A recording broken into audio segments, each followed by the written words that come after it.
My name is Marie Fältman and I'm your host for this conference. In some way, it's the method helps people to remember what they already know.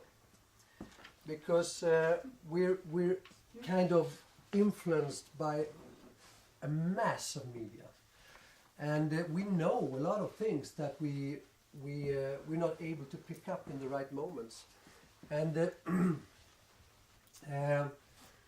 this method tries to put yourself forward about maybe 10, 15, 20 years, and then tries to remember what has not happened yet.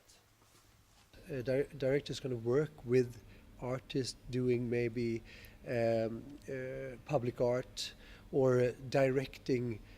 I mean, I can see artists in a way of directing things that I do, like public art in the sense of doing redo a place or a park or whatever it is, because I think it's going to be a lot of interactivity in it, and I think it's going to connect to the rest of the world in some sense.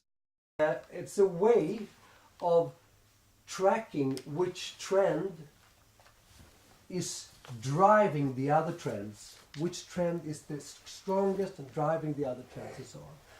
And it's all based on the headline, because the headline should be, you can do this on what headline you want. In my case, I've been working with a couple of headlines that I've been thinking is interesting for people in the culture world. And one of them is, how is the culture in Sweden going to be financed in 10 years? Another one is, how is the future culture going to be consumed? What is the role of the future artist? What's going to be in 10, 15 years with these global changes?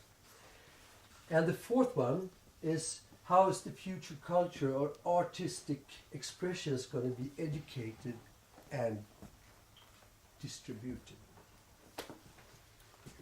A humble recommendation from my side. Stay alert, be prepared, be flexible and open-minded, and embrace this new world of incapacity of being able to offer a palette of new possibilities. The discussion about the ethic line between facts and fiction is interesting and important to keep alive. We also need a discussion about the consequences with whatever choice we make. Therefore, I'm thrilled to hear our next lecturer, Bo G. Jansson's view on the matter, the faction phenomenon. All culture was public, official. See what I mean? And oral. In ancient times. For example, we read Homer's epics today. At least in the academies of universities, students read Homer's epics. And read poetry from old times and don't understand it at all. No, of course not, because it was never supposed to be read. That's why they don't work. That's why those works don't work. They work if you read them loud. Then they are really good. It's like music. And the notes to the music. You can read notes, of course, but that's not the point. The point is that the music is supposed to be played. Yeah. Pre-modernity. And then you see I call it these days pre-modernity, modernity, and post-modernity. Now you will ask me, why does screen culture start in the 1960s? Well, the answer is television, of course. Television had its breakthrough in the 1960s. And now I come to a very important point. It is in the 1960s that faction in the modern sense was born. It's born in television. But in what way do you think your what you're talking about may influence the way we look at our own work as directors. Yes, there are 2 points, I think. In faction, I see in culture in common today, and it is that the 19th century artists, so to speak, made finished works,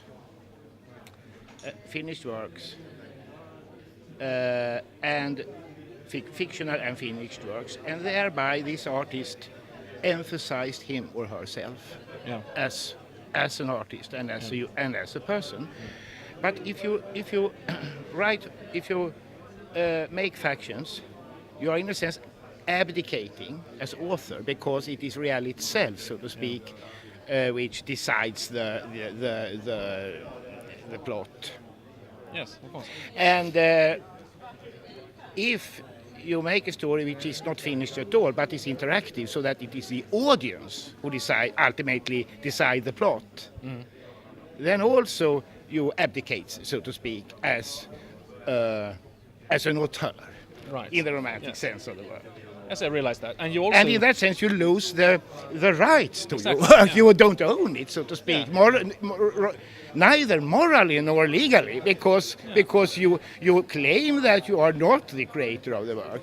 You know about it? Ken Loach, the most famous television program ever produced in Britain. You know about it? It's a drama documentary on a woman losing her home, her children, and her husband. Very tragic.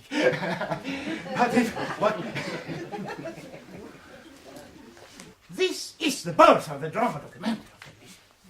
Ken Loach, Kathy Campbell. So, in other words, the genre is born in the 1960s, in a modern sense. At the same time when television had its breakthrough. See the connection? That's very important to understand. And television is screen culture. So screen culture, faction, kings together. Historic. And the writers, the novelists at the time, like Sundman and Mailer and Truman Capote, they were influenced by television, of course. And what was called the new journalism during the 1960s, Tom Wolfe in the United States, among others, who tried to write journalism in the way novelists write. For example, point of view, dialogue, details rather than overviews.